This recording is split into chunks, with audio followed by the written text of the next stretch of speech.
ಅಧ್ಯಾಯ 5 ಬ್ಯಾಡ್ಮಿಂಟನ್ ತಾತ್ವಿಕ ವಿಭಾಗದಲ್ವಾ. ಇದೇ ಅಧ್ಯಾಯವನ್ನು ನೀವು 8ನೇ ಕ್ಲಾಸಲ್ಲಿ ಮತ್ತು 9ನೇ ಕ್ಲಾಸಲ್ಲಿ ತಿಳ್ಕೊಂಡಿದ್ರಲ್ವಾ. 8ನೇ ಕ್ಲಾಸ್ನಲ್ಲಿ ನಿಮ್ಗೆ ಇತಿಹಾಸ ಬಂದಿತ್ತು. ಇತಿಹಾಸ, ಅಂಕಣದ ಪರಿಚಯ, ಸಾಮಗ್ರಿಗಳ ಪರಿಚಯ ಬಂದಿತ್ತು. ಅಲ್ಲಿ ಇತಿಹಾಸ ಅಂತಂದ್ರೆ ಒಬ್ಬ ರಾಜನ ಈ ಆಟವನ್ನ ಗೇಮ್ಗೋಸ್ಕರ ಕೂಡ ಆಟ ಆಡಬಹುದು, ಸಂತೋಷ ಕೂಟಕ್ಕೂ ಕೂಡ ಆಟವನ್ನ ಆಡಬಹುದು, ಅದಲ್ಲ ಮನೋರಂಜನೆಗೂ ಕೂಡ ಆಟವನ್ನು ಆಡ್ತಾರೆ. ಇದನ್ನ ಒಬ್ಬ ರಾಜ ತನ್ನ ಮನೆಯಲ್ಲಿ ಸಂತೋಷ ಕೂಟಕ್ಕೆ ಏರ್ಪಾಡು ಮಾಡಿರ್ತಾನೆ, ಅವಾಗ ಇದು ಬ್ಯಾಡ್ಮಿಂಟನ್ ಅಂತೇಳಿ ಹೆಸರನ್ನ ಕರೀತಾರೆ, ಮೊದಲ್ವಾ. ಅದಾದ್ಮೇಲೆ ನೆಕ್ಸ್ಟ್ ನಿಮಗೆ ಅಂಕಣದ ಪರಿಚಯಕ್ಕೆ ಬಂದ್ರೆ ಒಂದೇ ಕೋರ್ಟಲ್ಲಿ 2 ಆಟಗಳು ಆಡ್ತಾ ಇದ್ದಾರೆ, ಸಿಂಗಲ್ಸ್ ಮತ್ತೆ ಡಬಲ್ಸ್. ನೋಡಿದ್ರೆ ಶಟ್ಲ್ ಆಡೋದು ನೋಡಿದಿರಿ ಇಲ್ಲ? ಆಡಿದಿರಿ ಇಲ್ಲ? ಆಡಿದಿರಾ? ಇದ್ರೊಳಗೆ 2 ಕೋರ್ಟ್ ಬರ್ತಾವ ನೋಡಿದಿರಾ? ಸಿಂಗಲ್ಸ್ ಆಡುವಾಗ ಬೇರೆ ಇರುತ್ತೆ, ಡಬಲ್ಸ್ ಆಡುವಾಗ ಬೇರೆ ಇರುತ್ತೆ.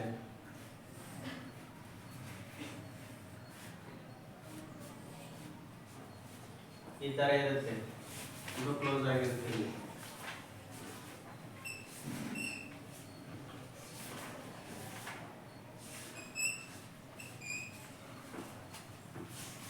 ಇಲ್ಲೇನು ಆಪೋಸಿಟ್ ಸರ್ವಿಸ್ ಮಾಡ್ಬೇಕು ಅವರು, ಮೊದಲ್ವಾ. ಎಲ್ಲರಿ ಮಾಡ್ಬೇಕು, ರೈಟ್ ಮಾಡ್ಬೇಕು. ನೇರವ ಮಾಡಿದ್ರೆ ಅದು ಎಣ್ ಕಟ್ ಅಂತೇಳಿ ಕೊಡ್ತಾರೆ, ಮೊದಲ್ವಾ. ಇದು ಅಂಕಣದ ಪರಿಚಯ ತಿಳ್ಕೊಂಡಿದ್ರೆ ನೆಕ್ಸ್ಟ್ ರಾಕೆಟ್ ಅಂತ ಬಂದಿತ್ತು ನೋಡಿ. ಬ್ಯಾಟ್ ಅಂತ ಕರೀತಿರಲ್ಪ ನೀವು, ಕೋಲ್ಮೆಟ್ ಆಕಾರದಲ್ಲಿ ಇರುತ್ತಲ್ಲ, ಬಂದಿರುತ್ತೆ. ನೋಡಿದ್ದೀರಾ ಬ್ಯಾಟ್ ನ? ರಾಕೆಟ್ ಅಂತೇಳಿ ಕರೀತಾರೆ, ಹೌದಲ್ವಾ. ಅದ್ರ ಉದ್ದ ಅದು ಹೆಂಗಿರುತ್ತೆ ಅಂತ ನಿಮಗೆ ಮಾಹಿತಿ ಇತ್ತು. ಅದ್ರ ನೆಕ್ಸ್ಟ್ ಬಂದ್ಬಿಟ್ರೆ ಕಾಕ್, ಕೆಟ್ಟ ಕಾಕ್ ಅಂತ ಕರೀತಾರಲ್ಪ. ಬೇಸ್ ಇರುತ್ತೆ, ಈ ತರ ಬಂದಿರುತ್ತೆ. ಇದರಲ್ಲಿ 16 ಇರ್ತವೆ, ಕುಚ್ಚೆಗಳಂತ ಇರ್ತಾವಲ್ಲ, 16 ಕುಚ್ಚೆಗಳು ಇರ್ತಾವದ್ರಾಗೆ. ಇದು ಬಹಳ ಅಪೂರ್ವವಾಗಿರುತ್ತೆ. ಇದನ್ನ ಬಹಳ ಅಪೂರ್ವ ಮಾಡಿರ್ತಾರೆ ಬ್ಯಾಟ್ ಅನ್ನು. ಇದ್ರದ್ದು ಟೋಟಲ್ ಅಪ್ಪ ಅಂತಂದ್ರೆ ಒಂದು 200 ಗ್ರಾಮಿನಿಂದ 250 ಗ್ರಾಮ್ನಷ್ಟು ಅಷ್ಟೇ ತೂಕ ಇರುತ್ತೆ. 1/4 kg ಕಡಿಮೆ ತೂಕ ಇರುತ್ತೆ. ಯಾಕೆ ಹೇಳೋದು? ಕೈಯಲ್ಲಿ ಹಿಡಿದು ಆಟ ಆಡೋರು ಒದಿರಬಾರ್ದು ಅಂತೇಳಿ. ಏರೋಪ್ಲೇನ್ಗಳೆಲ್ಲ ಮಾಡ್ತಾರಲ್ಲ, ವಿಮಾನವನ್ನೆಲ್ಲ ಕಬ್ಬದಾಗ ಮಾಡ್ತಾರೆ ಅಂದ್ರ ಯಾತ್ರೆ ಮಾಡ್ತಾರ ಅವನ್ನ ಯಾತ್ರೆ ಮಾಡ್ತಾರೆ. ಅಲ್ಯೂಮಿನಿಯಂ ಮಾಡ್ತಾನೆ, ಲೈಟ್ weight ಇರುತ್ತಲ್ಲ ಅದನ್ನು ಮಾಡ್ತಾರೆ. ಯಾಕಂದ್ರೆ ಗಾಳಿಯಲ್ಲಿ ತಿರುಗಾಡೋದ್ರಿಂದ ಅವು ಹಗುರವಾಗಿರ್ಬೇಕು ಅಂತೇಳಿ. ಇದನ್ನು ಕೂಡ ಬಹಳ ಹಗುರವಾಗಿ ವಜೆ ಆಗ್ಬಾರ್ದು ಅಂತಂದ್ರೆ ಅಲ್ಯೂಮಿನಿಯಂದ್ರಲ್ಲೇ ಮಾಡಿರ್ತಾರದಕ್ಕೆ ಗಡ್ಸ್ ಅಂತೇಳಿ ಕರೀತಾರೆ. ಸಣ್ಣನೆಯ ತಂತಿ ಅಂತೇಳಿ ಕರೀತಾರೆ. ಅದನ್ನ ರೂಲ್ಸ್ ಪ್ರಕಾರ ಹೋದ್ರೆ ನಾವು ನೀವು ಹೇಳೋದನ್ನ ಗಡ್ಸ್ ಅಂತ ಕರಿತೀವಿ. ಒಂಥರ ಪ್ಲಾಸ್ಟಿಕ್ ಟೈಪ್ ಇರುತ್ತದು. ಈಗ ಎಳೆದ್ರೆ ಇಂಜುತ್ತದು, ಈಗ ಚಿಂಗ ಬೆಳಿತಾರಲ್ಲ ಆ ಥರ ಹೇಳಿದ್ರೆ ಇಂಜುತ್ತದು, ಆ ಥರ ಇರುತ್ತೆ. ಅಲ್ಲಿ ನೀವು ಅಂಕಣದ ಪರ ತಿಳ್ಕೊಂಡಿದ್ರಿ, ಬ್ಯಾಟಿಂಗ್ ತಿಳ್ಕೊಂಡಿದ್ರಿ, ಕಾಕಿಂದು ಕೂಡ ತಿಳ್ಕೊಂಡಿದ್ರಿ. ನಂಗೆ 9ನೇ ಕ್ಲಾಸಿಗೆ ಬಂದ್ರೆ ಕೆಲವು ನಿಯಮಗಳನ್ನ ತಿಳ್ಕೊಂಡಿದ್ರಿ, ಹೌದಲ್ವಾ. 9ನೇ ಕ್ಲಾಸ್ನಾಗ ಏನೋ ನಿಯಮಗಳನ್ನ ತಿಳ್ಕೊಂಡಿದ್ರಿ. ಈಗ 10ನೇ ಕ್ಲಾಸಿಗೆ ಬಂದ್ರೆ ಇಲ್ಲಿ ಆಟಗಾರರ ಪರಿಚಯ. ನಿಮ್ ಪೂರ್ತಿ 10ನೇ ಕ್ಲಾಸಿಗೆ ಬಂದಿರೋದು 8, 9 ಕ್ಲಾಸ್ ನಮಗೆ ಅಂಕಣ, ಇತಿಹಾಸ, ನಿಯಮಗಳು ಇರ್ತವೆ. 10ನೇ ಕ್ಲಾಸಿಗೆ ಬಂದ್ರೆ ರಾಜ್ಯ, ರಾಷ್ಟ್ರ ಮಟ್ಟದ ಆಟಗಾರರ ಪರಿಚಯ ಇರುತ್ತೆ. ಇದ್ರಲ್ಲಿ ನಾವು ಫಸ್ಟ್ ಏನೀಗ ಬ್ಯಾಡ್ಮಿಂಟನ್ ಆಟಗಾರರ ಪರಿಚಯ.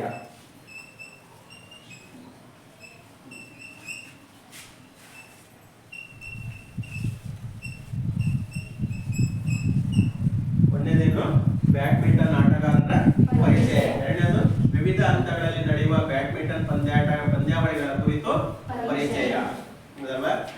8ನೇ ತರಗತಿಯಲ್ಲಿ ನಾವು ಈ ಆಟದ ಇತಿಹಾಸ, ಇದರ ಅಂಕಣದ ಅಳತೆಗಳು, ವಿವಿಧ ಕ್ಷೇತ್ರಗಳ ಉದ್ದೇಶಗಳ ಬಗ್ಗೆ, ಬ್ಯಾಡ್ಮಿಂಟನ್ ಆಟಕ್ಕೆ ಬೇಕಾಗುವ ಉಪಕರಣಗಳ ಬಗ್ಗೆ ಮತ್ತು ಆಟದ ಸಾಮಾನ್ಯ ನಿಯಮಗಳನ್ನು ತಿಳಿದುಕೊಂಡಿದ್ದೇವೆ.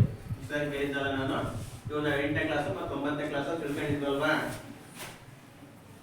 ಕಳೆದ ವರ್ಷ ಈ ಕ್ರೀಡೆಗಳಲ್ಲಿ ತಂತ್ರಗಳ ಕುರಿತು ಮತ್ತು ನಮ್ಮ ರಾಜ್ಯದ ಹಾಗೂ ರಾಷ್ಟ್ರದ ಸಾಧನೆಗಳನ್ನು ತಿಳಿದುಕೊಳ್ಳುವುದರೊಂದಿಗೆ ಕ್ರೀಡಾ ಪ್ರಶಸ್ತಿಗಳನ್ನು ಅಭ್ಯಾಸ ಮಾಡಿದ್ದೇವೆ. ಅಂದ್ರೆ ಯಾವ್ಯಾವ ಪಂದ್ಯಾಟಗಳು ನಡೀತವೆ, ಯಾವ್ಯಾವ ಪಂದ್ಯಾಟಗಳಿಗೆ ಯಾವ್ಯಾವ ಪ್ರಶಸ್ತಿಗಳನ್ನ ಕೊಡ್ತಾರೆ ಅಂತೇಳಿ. ನಿಮಗೆ ಜಾಸ್ತಿ ಗೊತ್ತಿರೋದೇ ಕ್ರಿಕೆಟ್, ಅದಲ್ವಾ.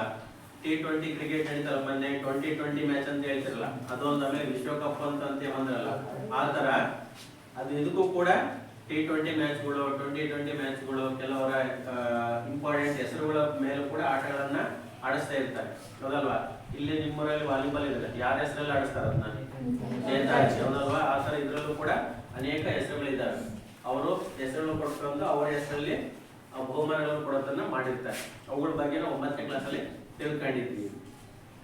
ಈ ವರ್ಷ ಈ ಕ್ರೀಡೆಯಲ್ಲಿ ಸಾಧನೆಗೈದ ನಮ್ಮ ರಾಜ್ಯದ, ನಮ್ಮ ರಾಷ್ಟ್ರದ ಮತ್ತು ಅಂತಾರಾಷ್ಟ್ರೀಯ ಪ್ರಸಿದ್ಧ ಆಟಗಾರರ ಕುರಿತು ತಿಳಿದುಕೊಳ್ಳೋಣ. ಅಂದ್ರೆ ಈ ವರ್ಷ ಈ ಕ್ರೀಡೆಯಲ್ಲಿ ಸಾಧನೆ ಮಾಡಿದಂತ ನಮ್ಮ ರಾಜ್ಯದವರಾಗ್ಲಿ, ನಮ್ಮ ರಾಷ್ಟ್ರದವರು ಮತ್ತು ಅಂತಾರಾಷ್ಟ್ರೀಯ ಪ್ರಸಿದ್ಧ ಆಟಗಾರರು. ಪ್ರಸಿದ್ಧ ಅಂತಂದ್ರೆ ಏನು? ಉತ್ತಮ ಸಾಧನೆಯನ್ನ ಮಾಡಿದರ ಬಗ್ಗೆ ನಾವಿವತ್ತು ತಿಳ್ಕೊಳ್ಳೋಣ. ಕರ್ನಾಟಕ ರಾಜ್ಯದ ಕೆಲವು ಬ್ಯಾಡ್ಮಿಂಟನ್ ಪಟುಗಳು ರಾಷ್ಟ್ರ ಮಟ್ಟದಲ್ಲಿ ಮತ್ತು ಅಂತಾರಾಷ್ಟ್ರೀಯ ಮಟ್ಟದಲ್ಲಿ ಸಾಧನೆ ಕೈದಿರುತ್ತಾರೆ. ಅಂದ್ರೆ ಕರ್ನಾಟಕದವರು, ನಮ್ಮ ಕರ್ನಾಟಕ ರಾಜ್ಯದವರು ಬ್ಯಾಡ್ಮಿಂಟನ್ ಇದರಲ್ಲಿ ರಾಷ್ಟ್ರ ಮತ್ತು ಅಂತಾರಾಷ್ಟ್ರೀಯ ಮಟ್ಟದಲ್ಲಿ ಉತ್ತಮ ಸಾಧನೆಯನ್ನು ಕೂಡ ಮಾಡಿದ್ದಾರೆ. ಅಂತವರ ಪರಿಚಯವನ್ನು ನಂತರ ಮಾಡಿಕೊಳ್ಳೋಣ. ಫಸ್ಟ್ ಈಗ ರಾಜ್ಯದ ಪ್ರಸಿದ್ಧ ಆಟಗಾರರ ಪರಿಚಯ, ಇದಾದ್ಮೇಲೆ ನೆಕ್ಸ್ಟ್ ಕರ್ನಾಟಕದ ಬಗ್ಗೆ ತಿಳ್ಕೊಳ್ಳೋಣ.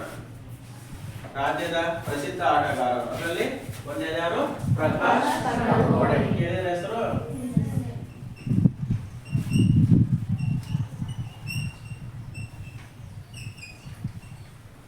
ಪ್ರಕಾಶ್ ಪಡುಕೋಣೆ. ಜೂನ್ 10, 1955ರಲ್ಲಿ ಬೆಂಗಳೂರಿನಲ್ಲಿ ಜನಿಸಿದ ಇವರು ಬ್ಯಾಡ್ಮಿಂಟನ್ ಕ್ರೀಡೆಯಲ್ಲಿ ಜೆಂಟಲ್ ಟೈಗರ್ ಎಂದು ಗುರುತಿಸಲಾಗುತ್ತಿದೆ. ಅಂದ್ರೆ ಇವರು ಜನ್ಮ ದಿನಾಂಕ ಜೂನ್ 10, 1955ರಲ್ಲಿ ಬೆಂಗಳೂರಿನಲ್ಲಿ ಇವರು ಜನಿಸ್ತಾರೆ. ಇವರನ್ನ ಬ್ಯಾಡ್ಮಿಂಟನ್ ಕ್ರೀಡೆಯಲ್ಲೇ ಜೆಂಟಲ್ ಟೈಗರ್ ಎಂದು ಕರೀತಾರೆ, ಎಂದು ಗುರುತಿಸಲಾಗುತ್ತದೆ. ಟೆನ್ನಿಸ್ನ ವಿಂಬಲ್ಡನ್ ಸಮಾನನಾಗಿ ಗ್ರಹಿಸಲಾಗುವ ಅಖಿಲ ಇಂಗ್ಲೆಂಡ್ ಬ್ಯಾಡ್ಮಿಂಟನ್ ಪ್ರಶಸ್ತಿ ವಿಜೇತರಾದ ಪ್ರಕಾಶ್ ಪಡುಕೋಣೆ ಇವರು ಪ್ರಥಮ ಭಾರತೀಯರು. ಅಂದ್ರೆ ಆ ಟೆನ್ನಿಸ್ ನಲ್ಲೇ ವಿಂಬಲ್ಡನ್ ಸಮಾನವಾಗಿ, ಟೆನ್ನಿಸ್ ಆಟ ನೋಡಿದ್ರಲ್ಲ, ಎಲ್ಲ ಕೂಡ ಬಾಲ್ ಹೊಡಿತಾರಲ್ಲ, ನಟ್ ಕೆಳಗಡೆ ಇರುತ್ತೆ ನೋಡಿದಿರಲ್ಲ. ಈ ಸಾನಿಯಾ ಮಿರ್ಜಾ ಇರ್ತಲ್ಲ, ಫೇಮಸ್ ಸಾನಿಯಾ ಮಿರ್ಜಾ, ಈಗ ಒಲಿಂಪಿಕ್ ಎಲ್ಲ ಭಾಗವಹಿಸಿದ್ರು, ಹೋಗಿರುತ್ತೆ, ಬಹಳ ಚೆನ್ನಾಗಿತ್ತಲ್ಲ ಅದೆಲ್ಲ. ಕೇಳಿದ್ರ ಸಾನಿಯಾ ಮಿರ್ಜಾ? ಕೇಳಿದ್ರಲ್ರ ಅವಾರ್ಡವನ್ನ? ಅದೇನದು ಬ್ಯಾಡ್ಮಿಂಟನ್ ವಿಂಬಲ್ಡನ್ ಸಮಾನವಾಗಿ, ಟೆನ್ನಿಸ್ ವಿಂಬಲ್ಡನ್ ಸಮಾನವಾಗಿ ಗ್ರಹಿಸಲಾಗುವ ಅಖಿಲ ಇಂಗ್ಲೆಂಡ್ ಬ್ಯಾಡ್ಮಿಂಟನ್ ಪ್ರಶಸ್ತಿ ವಿಜೇತರು. ಅದರಲ್ಲೂ ಕೂಡ ಇವರು ಪ್ರಶಸ್ತಿಯನ್ನ ಪಡ್ಕೊಂಡಿದ್ದಾರೆ. ಇವರು ಪ್ರಥಮ ಭಾರತೀಯರ ಪ್ರಶಸ್ತಿಯನ್ನು ಪಡ್ಕೊಳ್ಳೋದ್ರಾಗೆ ಪ್ರಕಾಶ್ ಪಡುಕೋಣೆ ಅವರು ಮೊದಲಿಗರು ಅಂತ ಹೇಳಿ ಹೇಳಲಾಗ್ತದೆ. ಆಗಿನ ಮೈಸೂರು ಬ್ಯಾಡ್ಮಿಂಟನ್ ಸಂಘದ ಕಾರ್ಯದರ್ಶಿಯಾಗಿದ್ದ ಇವರ ತಂದೆ ಶ್ರೀ ರಮೇಶ್ ಪಡುಕೋಣೆ ಪ್ರಕಾಶ್ ಅವರನ್ನು ಬ್ಯಾಡ್ಮಿಂಟನ್ ಕ್ರೀಡೆಗೆ ಎಳೆಯ ವಯಸ್ಸಿನಲ್ಲಿಯೇ ಪರಿಚಯಿಸಿದರು. ಅಂದ್ರೆ ಇವ್ರ ತಂದೆನೂ ಕೂಡ ಬ್ಯಾಡ್ಮಿಂಟನ್ ಆಟಗಾರರು. ಮತ್ತೆ ಮೈಸೂರು ಬ್ಯಾಡ್ಮಿಂಟನ್ ಸಂಘಗಳು ಮಾಡ್ಕೊಂಡಿರ್ತಾರಲ್ಲಪ್ಪ, ಮೈಸೂರಿನ ಸಂಘದ ಕಾರ್ಯದರ್ಶಿಯಾಗಿದ್ರು. ಇವರನ್ನ ಚಿಕ್ಕ ವಯಸ್ಸಿನಲ್ಲೇ ಬ್ಯಾಡ್ಮಿಂಟನ್ ಆಟಕ್ಕೆ ಕರ್ಕೊಂಡು ಆಟವನ್ನ ಆಡಿಸ್ತಾ ಇದ್ರು. ರಾಷ್ಟ್ರೀಯ ಸೀನಿಯರ್ ಬ್ಯಾಡ್ಮಿಂಟನ್ ಪ್ರಶಸ್ತಿಯೊಂದಿಗೆ ಇವರನ್ನು ಅಂತಾರಾಷ್ಟ್ರೀಯ ಬ್ಯಾಡ್ಮಿಂಟನ್ ಕ್ರೀಡೆಗಾಗಿ ರಾಷ್ಟ್ರೀಯ ಕ್ರೀಡಾ ತಂಡದಲ್ಲಿ ಸೇರ್ಪಡೆ ಮಾಡಿಕೊಳ್ಳಲಾಯಿತು. ಅಂದ್ರೆ ರಾಷ್ಟ್ರೀಯ ಸೀನಿಯರ್ ಅಂತಂದ್ರೆ ಕಾಲೇಜಿನ ಲೆವೆಲ್, ಹೌದಲ್ವಾ? ನಿಮಗೆ ಜೂನಿಯರ್ ಅಂತ ಕರೀತಾರೆ. ಜೂನಿಯರು, ಸಬ್ ಜೂನಿಯರು, ಸೀನಿಯರ್. ಪ್ರೈಮರಿ ಬಂದ್ರೆ ಜೂನಿಯರ್, ನೀವು ಸಬ್ ಜೂನಿಯರ್, ಅವರು ಸೀನಿಯರ್. ಆ ತರ ಬರುತ್ತೆ. ಇಲ್ಲಿ ಹೇಳ್ತಾನೆ ರಾಷ್ಟ್ರೀಯ ಸೀನಿಯರ್ ಬ್ಯಾಡ್ಮಿಂಟನ್ ಪ್ರಶಸ್ತಿಯೊಂದಿಗೆ ಇವರನ್ನು ಅಂತಾರಾಷ್ಟ್ರೀಯ ಬ್ಯಾಡ್ಮಿಂಟನ್ ಕ್ರೀಡೆಗಾಗಿ ರಾಷ್ಟ್ರೀಯ ಕ್ರೀಡಾ ತಂಡದಲ್ಲಿ ಸೇರ್ಪಡೆ ಮಾಡಿಕೊಳ್ಳಲಾಯಿತು. ಅಂದ್ರೆ ಅಂತಾರಾಷ್ಟ್ರೀಯ ಬ್ಯಾಡ್ಮಿಂಟನ್ ಕ್ರೀಡೆಯಲ್ಲಿ ಇವರನ್ನ ಆ ತಂಡಕ್ಕೆ ಇವರನ್ನ ಸೇರ್ಪಡೆಯನ್ನ ಮಾಡಿಕೊಳ್ತಾರೆ. ಇವರು ತೆಹರಾನ್ ಏಷ್ಯನ್ ಕ್ರೀಡೆಗಳಲ್ಲಿ ಕಂಚಿನ ಪದಕವನ್ನು ಪಡೆದರು. ಅದೇ ಆಟದಲ್ಲಿ ಭಾಗವಹಿಸಿಬಿಟ್ಟು ಇವರು ತೆಹರಾನ್ ನಡೆದಂತ ಏಷ್ಯನ್ ಕ್ರೀಡೆಯಲ್ಲಿ ಕಂಚಿನ ಪದಕ ಅಂತಂದ್ರೆ ಎಷ್ಟನೇ ಸ್ಥಾನ? 3ನೇ ಸ್ಥಾನ. ನಂತರ ಕ್ರಿಸ್ಟ್ ಚರ್ಚಿನಲ್ಲಿ ನಡೆದ ಕಾಮನ್ವೆಲ್ತ್ ಕ್ರೀಡೆಗಳಲ್ಲಿ ಪೂರ್ವಾಂತ್ಯ ಪಂದ್ಯದಲ್ಲಿ ಪರಾಭವಗೊಂಡು ನಿರ್ಗಮಿಸಿದರು. ಅಂದ್ರೆ ಆ ಕ್ರಿಸ್ಟ್ ಚರ್ಚಿನಲ್ಲಿ ನಡೆದಂತ ಕಾಮನ್ವೆಲ್ತ್ ಕ್ರೀಡೆಗಳಲ್ಲಿ ಪೂರ್ವಾಂತ್ಯ ಪಂದ್ಯದಲ್ಲಿ, ಪೂರ್ವಾಂತ್ಯ ಅಂದ್ರೆ ಪೂರ್ವಾಂತ್ಯ. ಪೂರ್ವಾಂತ್ಯ ಅಂತಂದ್ರೆ ಸೆಮಿಫೈನಲ್ ಅಂದ್ರೆ ಕೊನೆಯ ಹಂತದ ತನಕ ಹೋಗಿ ಅಲ್ಲಿ ಏನಾಗುತ್ತಾನೆ, ಪರಾಭವಗೊಂಡು ಸೋತು ಹೊರಗಡೆ ಬರ್ತಾನೆ ಅವನು. ಆದರೆ ಎಡ್ಮಿಂಟನ್ ನಲ್ಲಿ ನಡೆದ ಕಾಮನ್ವೆಲ್ತ್ ಕ್ರೀಡೆಗಳಲ್ಲಿ ಡೇರಾಕ್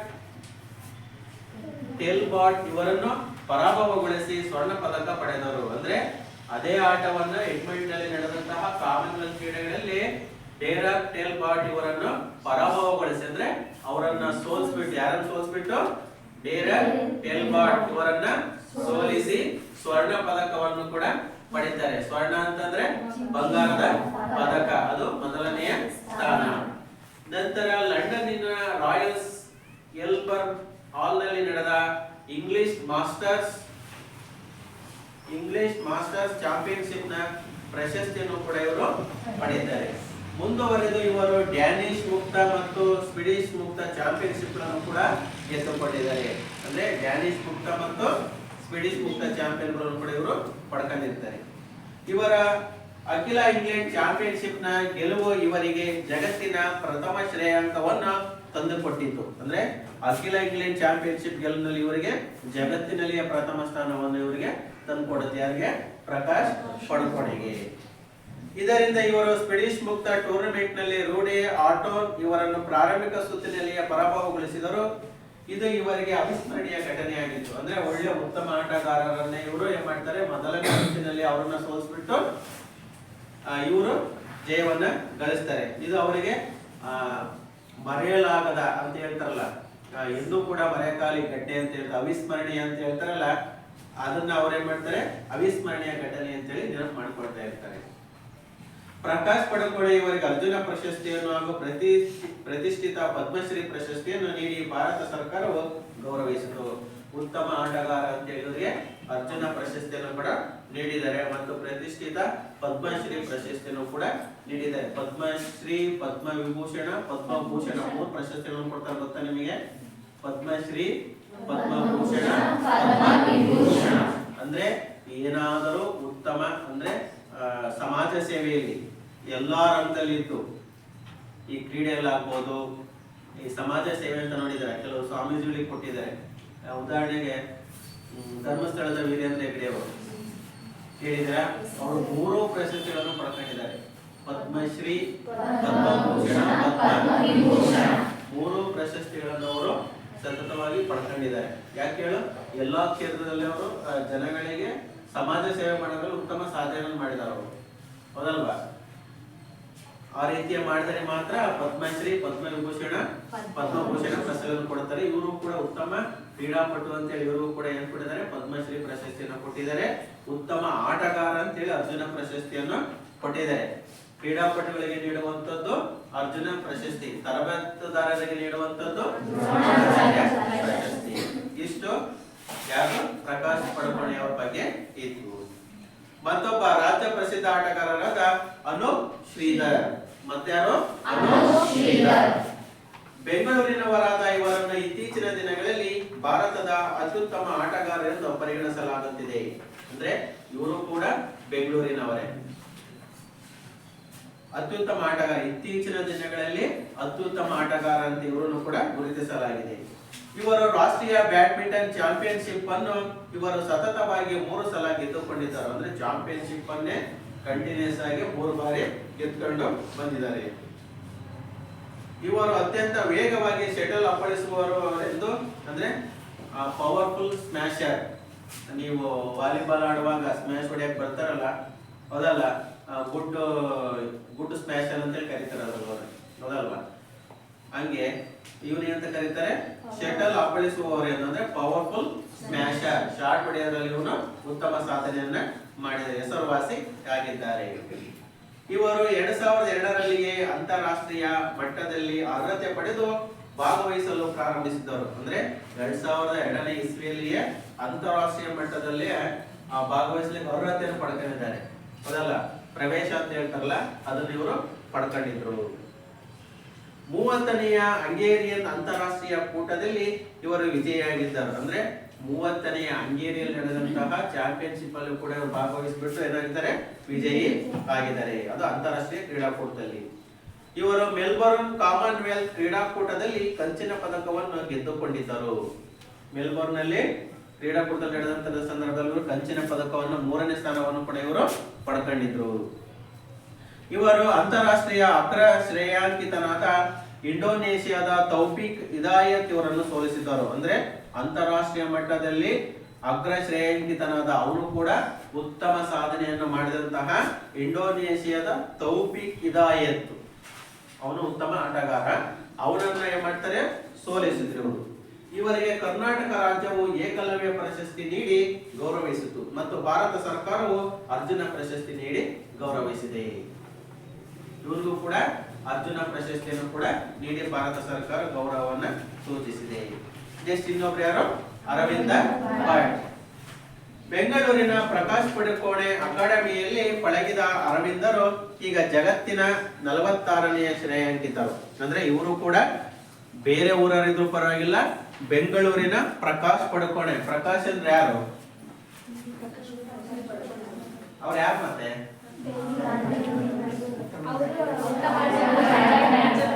ಅವರು ಕೂಡ ಉತ್ತಮ ಹೇಳ್ತಾರೆ. ಬೆಂಗಳೂರಿನ ಪ್ರಕಾಶ್ ಪಡುಕೋಣೆ ಅಕಾಡೆಮಿ ಅಂದ್ರೆ ಈಗಾಗಲೇ ಅವರು ಪ್ರಕಾಶ್ ಪಡುಕೋಣೆ ಅವರು ಒಂದು ಅಕಾಡೆಮಿಯನ್ನ ಸ್ಥಾಪನೆಯನ್ನ ಮಾಡಿದ್ದಾರೆ. ಅವರ ಅಕಾಡೆಮಿಯಲ್ಲಿಯೇ ಪಳಗಿದ ಅರವಿಂದರು ಈಗ ಜಗತ್ತಿನ 46ನೇಯ ಶ್ರೇಯಾಂಕಿತರು. ಅಂದ್ರೆ ಉತ್ತಮ 46ನೇ ಉತ್ತಮ ಆಟಗಾರರು ಮತ್ತು ರಾಷ್ಟ್ರೀಯ ವೀರಾಗ್ರಣಿಯಾಗಿರುತ್ತಾರೆ. ಅಂದ್ರೆ ಆ ಉತ್ತಮ ಸಾಧನೆ ಅಂತ ಮಾಡಿದವರಿಗೆ ಚಾಂಪಿಯನ್ಶಿಪ್ ಅಂತ ಕೊಡ್ತಾರೆ, ನೋಡಿದ್ದೀರಾ?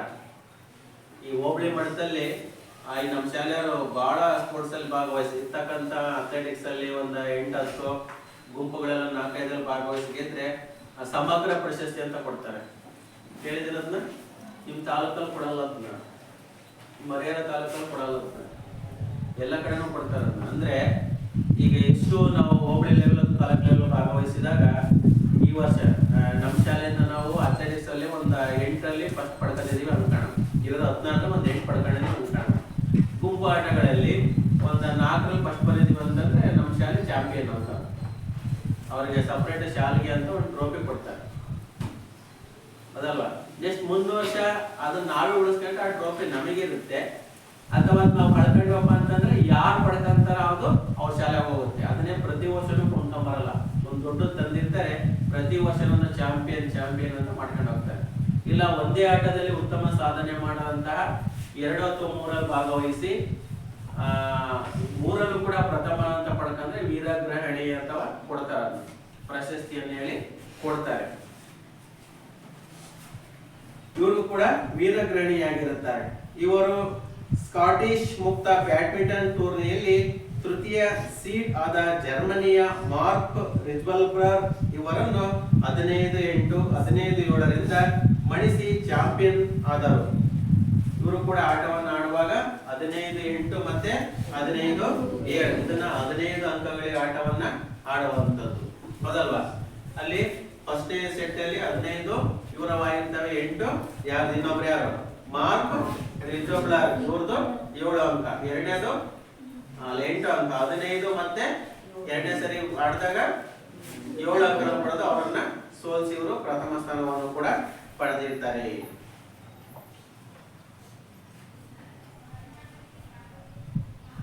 ಇವರು ಕ್ಯಾಲಿಡೋನಿಯಾದ ಮುಕ್ತ ಬ್ಯಾಡ್ಮಿಂಟನ್ ಟೂರ್ನಿಯಲ್ಲಿ ಜಾಗತಿಕ 48ನೇ ಶ್ರೇಯಾಂಕಿತನಾದ ಸ್ಪೇನಿನ ಎಬಿಯನ್ ಎನ್ನುವವರನ್ನು ಪರಾಭವಗೊಳಿಸಿ ವೀರಗ್ರಹಣಿಯಾದರು.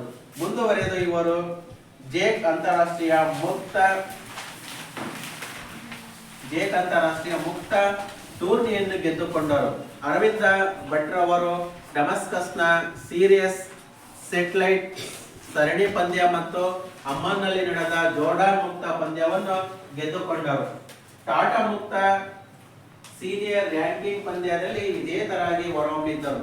ಇವರು ಸತತ 2 ಬಾರಿ ರಾಷ್ಟ್ರೀಯ ಬ್ಯಾಡ್ಮಿಂಟನ್ ಚಾಂಪಿಯನ್ಶಿಪ್ ನಲ್ಲಿ ಪಿ ಕಶ್ಯಪ್ ಇವರನ್ನು ಪರಾಭವಗೊಳಿಸಿ ವೀರಗ್ರಹಣಿಯಾದರು. ಅಂದ್ರೆ ಪಿ ಕಶ್ಯಪ್ ಅವರು ಕೂಡ ಉತ್ತಮ ಆಟಗಾರ, ಅವರನ್ನು ಕೂಡ ಸೋಲಿಸ್ಬಿಟ್ಟು ಏನಾಗ್ತಾರೆ ವೀರಗ್ರಹಣಿ ಅಂದ್ರೆ ಪ್ರಸಿದ್ಧಿಯನ್ನು ಕೂಡ ಇವರು ಪಡೀತಾರೆ.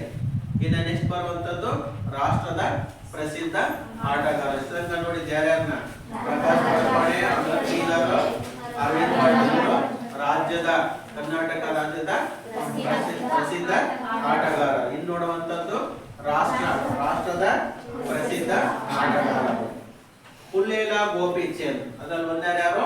ಪುಲ್ಲೇಲ ಗೋಪಿಚಂದ್. ಪುಲ್ಲೇಲ ಗೋಪಿಚಂದ್ ರವರು ಭಾರತ ಬ್ಯಾಡ್ಮಿಂಟನ್ ಆಟಗಾರರಾಗಿದ್ದು ಇವರು ದಿನಾಂಕ 16/11/1973 ಆಂಧ್ರ ಪ್ರದೇಶದ ನಾಗರ್ಲದಲ್ಲಿ ಜನಿಸಿದರು. ಪುಲ್ಲೇಲ ಗೋಪಿಚಂದ್ ಅವರು ಏನ್ ಮಾಡ್ತಾರೆ? ಉತ್ತಮ ಭಾರತದ ಬ್ಯಾಡ್ಮಿಂಟನ್ ಆಟಗಾರರು. ಇವರು ಜನ್ಮ ದಿನಾಂಕ 16/11/1973 ಆಂಧ್ರ ಪ್ರದೇಶದ ನಾಗವನ್ಲದಲ್ಲಿ ಜನಿಸಿದ್ರು.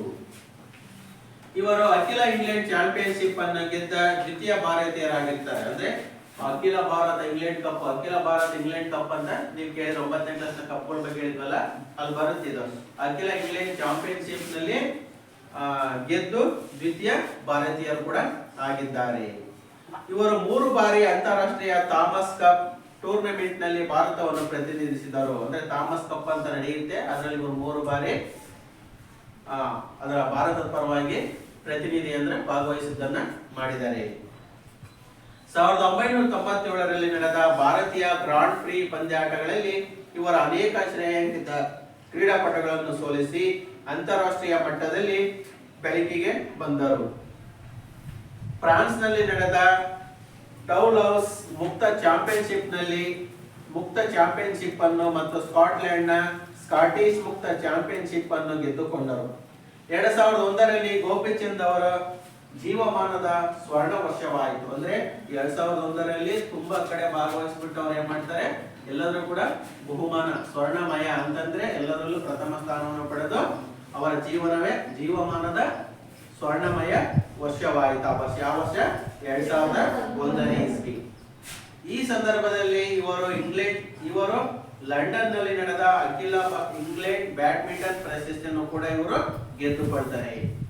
ಇವರು ಒಲಿಂಪಿಕ್ ಸ್ವರ್ಣ ಪದಕ ವಿಜೇತರಾದ ಎಂಡರ್ಸ್ ಬೋನ್ಸ್ ಇವರನ್ನ ಪೂರ್ವ ಸುತ್ತಿನಲ್ಲಿಯೂ ಮತ್ತು ವಿಶ್ವದ ನಂಬರ್ 1 ಆದ ಪೀಟರ್ ಗೇಡ್ ಇವರನ್ನು ಪೂರ್ವಾಂತ್ಯ ಸೆಮಿಫೈನಲ್ ಪಂದ್ಯದಲ್ಲಿ ಸೋಲಿಸಿದರು. ನೋಡಲ್ಲಿ ಕ್ವಾರ್ಟರ್ ಫೈನಲ್, ಸೆಮಿಫೈನಲ್ ಅವರನ್ನು ಕೂಡ ಯಾರು ಒಲಿಂಪಿಕ್ ಅಲ್ಲಿ ಭಾಗವಹಿಸಿ ಗೆದ್ದಂತರನ್ನು ಕೂಡ ಇವರು ಏನ್ ಮಾಡ್ತಾರೆ? ಸೆಮಿಫೈನಲ್ ಮತ್ತು ಕ್ವಾರ್ಟರ್ ಫೈನಲ್ ಇವರು ಸೋಲಿಸ್ತಾರೆ. ಮೊದಲ ಯಾವಾಗ ಬೇಕಾದ್ರೂ ಬದಲಾಗಬಹುದು. ಈ ಟೆಸ್ಟ್ ಅಲ್ಲಿ ಹೈಯೆಸ್ಟ್ ಮಾರ್ಕ್ಸ್ ತಗೊಂಡಿದ್ರೆ ನೆಕ್ಸ್ಟ್ ಟೆಸ್ಟ್ ಅಲ್ಲಿ ನಿನಗೆ ಹೈಯೆಸ್ಟ್ ಮಾರ್ಕ್ಸ್ ಬರ್ತಾವ ಅಂತ ಇಟ್ಕೊಳ್ಳಂಗಿಲ್ಲ.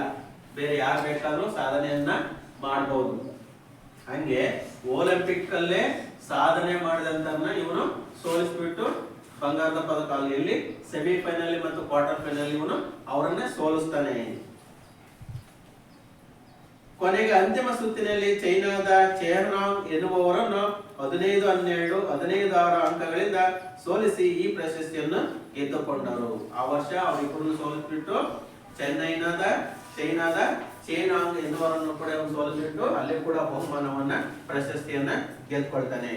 ಬ್ಯಾಡ್ಮಿಂಟನ್ ಕ್ರೀಡೆಯಲ್ಲಿ ಇವರ ಅನುಪಮ ಸಾಧನೆಗಾಗಿ ಇವರಿಗೆ ಅರ್ಜುನ ಪ್ರಶಸ್ತಿಯನ್ನು ನೀಡಿ ಗೌರವಿಸಲಾಯಿತು. ಇವರಿಗೆ ರಾಜೀವ್ ಖೇಲ್ ರತ್ನ ಮತ್ತು ಪದ್ಮಶ್ರೀ ಪ್ರಶಸ್ತಿಯನ್ನು ನೀಡಿ ಗೌರವಿಸಲಾಯಿತು.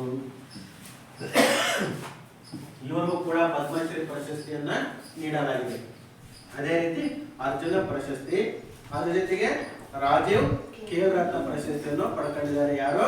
ಪುಲ್ಲೇಲ ಗೋಪಿಚಂದ್. ಇವರು ರಾಷ್ಟ್ರದ ಪ್ರಸಿದ್ಧ ಆಟಗಾರರು. ಇನ್ನು ಅದೇ ರಾಷ್ಟ್ರದ ಪ್ರಸಿದ್ಧ ಇನ್ನೊಬ್ಬ ಆಟಗಾರರಂತ ಯಾರು? ಪಿ.ವಿ. ಸಿಂಧು. ಹೆಸರು ಕೇಳಿದ್ರಿಂದ ಮೂಲತಃ ಆಂಧ್ರ ಪ್ರದೇಶದವರಾದ ಪುಲಸ ವೆಂಕಟ ಸಿಂಧೂರವರು 5/7/1995 ಜನಿಸಿದವರು. ಅಂದ್ರೆ ಪಿ.ವಿ. ಸಿಂಧು ಅಂತಂದ್ರೆ ಅವರ ಪೂರ್ತಿ ವಿಸ್ತರಿಸಿದ ನೋಡೋರು. ಪುಲಸ ವೆಂಕಟ ಸಿಂಧೂರವರು. ಪಿ ಅಂದ್ರೆ ಪುಲಸ, ವಿ ಅಂದ್ರೆ ವೆಂಕಟ, ಸಿಂಧು ಅಂದ್ರೆ ಸಿಂಧೂರ್ ಅವರ ಹೆಸರು. ಅಲ್ಲಿ ಏನಂತ ಹೇಳ್ತಾರೆ? ಪಿ.ವಿ. ಸಿಂಧು ಅಂತ ಹೇಳಿ ಕರೀತಾರೆ. ಅವರ ಜನನ 5/7/1995 ಜನಿಸ್ತಾರೆ. 2016 ಬ್ರೆಜಿಲ್ನಲ್ಲಿ ನಡೆದ ಒಲಿಂಪಿಕ್ ಕ್ರೀಡಾಕೂಟದಲ್ಲಿ ಬೆಳ್ಳಿ ಪದಕವನ್ನು ಜಯಿಸಿದರು. ಅಂದ್ರೆ 2016 ಇಸ್ವಿಯಲ್ಲಿ ಬ್ರೆಜಿಲ್ನಲ್ಲಿ ಒಲಿಂಪಿಕ್ ಕ್ರೀಡಾಕೂಟ ನಡೆಯುತ್ತೆ, ಅಲ್ಲಿ ಭಾಗವಹಿಸ್ಬಿಟ್ಟು ಅವ್ರು ಏನ್ ಮಾಡ್ತಾರೆ, ಬೆಳ್ಳಿ ಪದಕ ಅಂತಂದ್ರೆ ದ್ವಿತೀಯ ಸ್ಥಾನವನ್ನು ಪಡೆದಿರ್ತಾರೆ. ಇವರ ಅತ್ಯುನ್ನತ ಸಾಧನೆ ಆಗಿರುತ್ತದೆ. ಇದರೊಂದಿಗೆ ಅವರು ಇನ್ನು ಹಲವಾರು ಅಂತಾರಾಷ್ಟ್ರೀಯ ಮಟ್ಟದ ಪ್ರಶಸ್ತಿಗಳನ್ನು ಪಡೆದುಕೊಂಡಿರುತ್ತಾರೆ.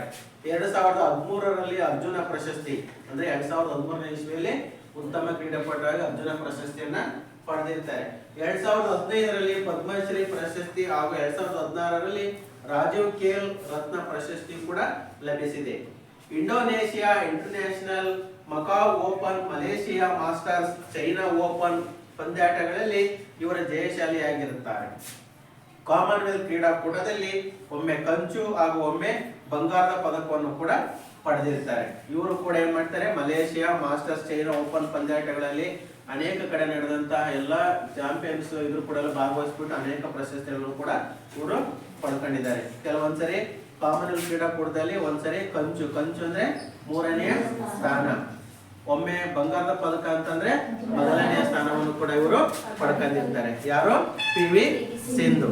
ಇನ್ನ ಮತ್ತೆ ಇನ್ನೋರ್ವ ಸೈನಾ ನೆಹವಾಲ್, ಇವರು ಕೂಡ ರಾಷ್ಟ್ರದ ಪ್ರಸಿದ್ಧ ಆಟಗಾರರು. ಯಾರು? ಸೈನಾ ನೆಹವಾಲ್. 1990 ಮಾರ್ಚ್ 17ರಂದು ಹರಿಯಾಣದ ಹಿಸಾರ್ನಲ್ಲಿ ಜನಿಸಿದ ಇವರು ಭಾರತೀಯ ಬ್ಯಾಡ್ಮಿಂಟನ್ ಖೇಲ್ ರತ್ನ ಆಗಿರುತ್ತಾರೆ. ಅಂದ್ರೆ ಇವರ ಜನನ ಮಾರ್ಚ್ 17, 1990. ಎಲ್ಲಿ ಜನಿಸ್ತಾರೆ ಇವರು? ಹರಿಯಾಣದ ಹಿಸಾರ್ನಲ್ಲಿ ಜನನ ಆಗುತ್ತೆ. ಇವರು ಭಾರತೀಯ ಬ್ಯಾಡ್ಮಿಂಟನ್ ನಲ್ಲಿ ಖೇಲ್ ರತ್ನ ಆಗಿರುತ್ತಾರೆ. ಅಂದ್ರೆ ಖೇಲ್ ರತ್ನ ಪ್ರಶಸ್ತಿಯನ್ನ ಪಡೆಯುವಷ್ಟು ಸಾಧನೆಯನ್ನು ಕೂಡ ಇವರು ಮಾಡಿದ್ದಾರೆ. ಸೈನಾ ಇವರು 19 ವರ್ಷದ ಒಳಗಿನವರ ವಿಭಾಗದಲ್ಲಿ ರಾಷ್ಟ್ರೀಯ ಚಾಂಪಿಯನ್ಶಿಪ್ ಕೂಡ ಆಗಿದ್ದರು. ಇವರು ಏಷ್ಯನ್ ಸೆಟಲೈಟ್ ಬ್ಯಾಡ್ಮಿಂಟನ್ ಪ್ರಶಸ್ತಿಯನ್ನು ಸತತ 2 ಬಾರಿ ಗೆಲ್ಲುವುದರೊಂದಿಗೆ ಭಾರತೀಯ ಬ್ಯಾಡ್ಮಿಂಟನ್ ನಲ್ಲಿ ಇತಿಹಾಸವನ್ನೇ ನಿರ್ಮಿಸಿದ್ದಾರೆ. ಇವರು ಫಿಲಿಪೈನ್ಸ್ ಮುಕ್ತ ಪಂದ್ಯಾವಳಿಗಳಲ್ಲಿ 86ನೇ ಶ್ರೇಯಾಂಕಿತ ಆಟಗಾರ್ತಿಯಾಗಿ ಪ್ರಾರಂಭಿಸಿ ಅನೇಕ ಅಗ್ರ ಶ್ರೇಯಾಂಕಿತ ಆಟಗಾರ್ತಿಯರನ್ನು ಪರಾಭವಗೊಳಿಸಿ ಪ್ರಶಸ್ತಿಯನ್ನು ಪಡೆದರು. ನಂತರ ಜಾಗತಿಕ ಬ್ಯಾಡ್ಮಿಂಟನ್ ಫೆಡರೇಷನ್ನಿನ ಚಾಂಪಿಯನ್ಶಿಪ್ನಲ್ಲಿ ಚೈನಾದ ವಾಂಗ್ ಇಹಾನ್ ಇವರಿಂದ ಪರಾಭವಗೊಂಡು ದ್ವಿತೀಯ ಸ್ಥಾನ ಪಡೆದರು. ಮುಂದೆ ಇದೇ ಪಂದ್ಯಾವಳಿಯಲ್ಲಿ ಜಪಾನಿನ ಸಾಯಕ ಸಾಟೋ ಇವರನ್ನು ಅಂಕಗಳಿಂದ ಪರಾಭವಗೊಳಿಸಿ, ಅಂದ್ರೆ ಇಲ್ಲಿ ಅಂಕಗಳನ್ನು ಕೊಟ್ಟಿಲ್ಲ, ಅಂಕಗಳಿಂದ ಪರಾಭವಗೊಳಿಸಿ ಪ್ರಶಸ್ತಿಯನ್ನು ಪಡೆದರು.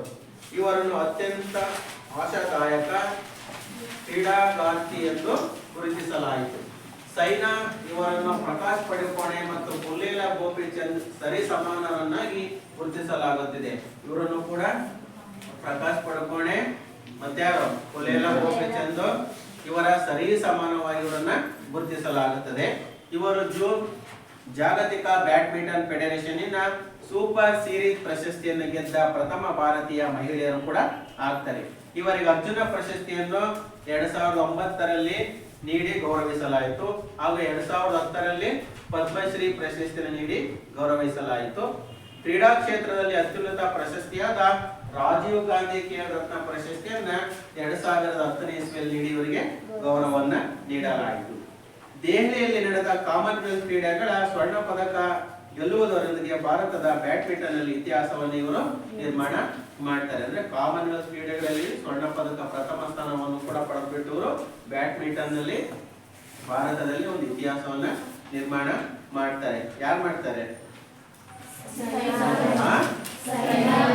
ಸೇನಾ ಮತ್ತೋರ್ವರು ಯಾರು? ಇನ್ನು ಬರುವಂತದ್ದು ಅಂತಾರಾಷ್ಟ್ರೀಯ ಜಾಲ್ವಾ ಗುಟ್ಟ 1983 ಸೆಪ್ಟೆಂಬರ್ 7ರಂದು ಮಹಾರಾಷ್ಟ್ರದ ವಾರ್ಧಾ ಎಂಬಲ್ಲಿ ಜನಿಸಿದರು. ಇವರು ಚಿಕ್ಕಂದಿನಿಂದಲೇ ಬ್ಯಾಡ್ಮಿಂಟನ್ ಆಡಲು ಪ್ರಾರಂಭಿಸಿದರು. ಅಂದ್ರೆ ಬ್ಯಾಡ್ಮಿಂಟನ್ ಆಡಕ್ಕೆ ಇಂಥದೇ ವಯಸ್ಸಂತ ಏನಿಲ್ಲ, ಸಣ್ಣ ಹುಡುಗರಿಂದ ಹಿಡಿದು ಕೊನೆ ತನಕ ಈಗಲಾಗ್ಲ ಹೋಗೋನವರು ಕೂಡ ನೆಟ್ಟಿದ್ರೆ ಕೈಕಾಲು ಹಿಂಗಿದ್ರೆ ಆಟವನ್ನ ಆಡ್ಬಹುದು. ಹೌದಲ್ಲ? ಅವಾಗ್ಲೇ ಹೇಳಿದ್ದು ನಾನು ಗೇಮ್ಗೋಸ್ಕರ ನಾವು ಆಡ್ಬಹುದು, ಸಂತೋಷಕ್ಕನ್ನ ಆಡ್ಬಹುದು. ನೋಡಿ ಬ್ಯಾಟ್ ಸಣ್ಣ ಹುಡುಗರು ಮನೆಗೆ ಆಡ್ತಾ ಇರ್ತಾರೆ. ನೀವೇ ಬೇಕಾದ್ರೆ ಹೊರಗಡೆ ಆಡ್ತಿರ್ತೀರಾ, ವಯಸ್ಸಾದವರು ಅಜ್ಜರು ಆಡ್ತಿರ್ತಾರೆ ಮೊಮ್ಮಕ್ಕಳ ಜೊತೆ ಟೈಮ್ ಪಾಸ್ ಮಾಡಕ್, ಹೌದಲ್ವಾ? ಇದಕ್ಕೆ ಯಾವುದೇ ವಯಸ್ಸಿನ ಅಂತರ ಇಲ್ಲ. ಇವರು ಏನ್ ಮಾಡ್ತಾರೆ, 1983 ಸೆಪ್ಟೆಂಬರ್ 7ರಂದು ಮಹಾರಾಷ್ಟ್ರದ ವಾರ್ಧಾದಲ್ಲಿ ಜನಿಸ್ತಾರೆ. ಇವರು ಚಿಕ್ಕಂದಿನಲ್ಲೇ ಬ್ಯಾಡ್ಮಿಂಟನ್ ಅನ್ನ ಆಟವನ್ನು ಆಡಲು ಪ್ರಾರಂಭ ಮಾಡ್ತಾರೆ. ಇವರು ಉಬೇರ್ ಕಪ್ ಕ್ರೀಡಾಕೂಟದಲ್ಲಿ ಭಾಗವಹಿಸುವುದರೊಂದಿಗೆ ಅಂತಾರಾಷ್ಟ್ರೀಯ ಬ್ಯಾಡ್ಮಿಂಟನ್ ರಂಗವನ್ನು ಸೇರಿದರು. ಇವರು ಭಾರತೀಯ ಏಷಿಯನ್ ಸೆಟಲೈಟ್ ಟೂರ್ನಮೆಂಟ್ ನಲ್ಲಿ ಸೆಮಿಫೈನಲ್ ತಲುಪಿದರು. ಇವರು ಸ್ಕಾಟಿಷ್ ಅಂತಾರಾಷ್ಟ್ರೀಯ ಟೂರ್ನಮೆಂಟಿನ ಮತ್ತು 40ನೇ ಪೋರ್ಚುಗೀಸ್ ಬ್ಯಾಡ್ಮಿಂಟನ್ ಚಾಂಪಿಯನ್ಶಿಪ್ ಅನ್ನು ಅಂತಿಮ ಘಟ್ಟವನ್ನು ಕೂಡ ತಲುಪಿದರು. ಇವರು ಸರ್ಪ್ರೈಸ್ ಬ್ಯಾಡ್ಮಿಂಟನ್ ಅಂತಾರಾಷ್ಟ್ರೀಯ ಪ್ರಶಸ್ತಿಯನ್ನು ಗೆದ್ದುಕೊಂಡರು. ಅದೇ ವರ್ಷದಲ್ಲಿ ಇವರು ಪಾಕಿಸ್ತಾನ ಅಂತಾರಾಷ್ಟ್ರೀಯ ಆಹ್ವಾನ ಮತ್ತು ಭಾರತೀಯ ಅಂತಾರಾಷ್ಟ್ರೀಯ ಆಹ್ವಾನ ಪ್ರಶಸ್ತಿಗಳನ್ನು ಕೂಡ ಗೆದ್ದುಕೊಂಡರು. ನಂತರ ನೇಪಾಳ ಅಂತಾರಾಷ್ಟ್ರೀಯ ಪ್ರಶಸ್ತಿ ಮತ್ತು ಡಚ್ ಮುಕ್ತ ಗ್ರಾಂಡ್ ಪ್ರಿ ಪ್ರಶಸ್ತಿಗಳನ್ನು ಮಹಿಳೆಯರ ಜೋಡಿ ವಿಭಾಗದಲ್ಲಿ ಗೆದ್ದುಕೊಂಡರು. ಇವರಿಗೆ ಅರ್ಜುನ ಪ್ರಶಸ್ತಿ ನೀಡಿ ಗೌರವಿಸಲಾಯಿತು. ಜಾಲೋ ಗುಟ್ಕಾ ಅವರಿಗೂ ಕೂಡ ಅರ್ಜುನ ಪ್ರಶಸ್ತಿ ಕೂಡ ಲಭಿಸಿದೆ ಅಂತೇಳಿ ಹೇಳ್ಬಹುದು.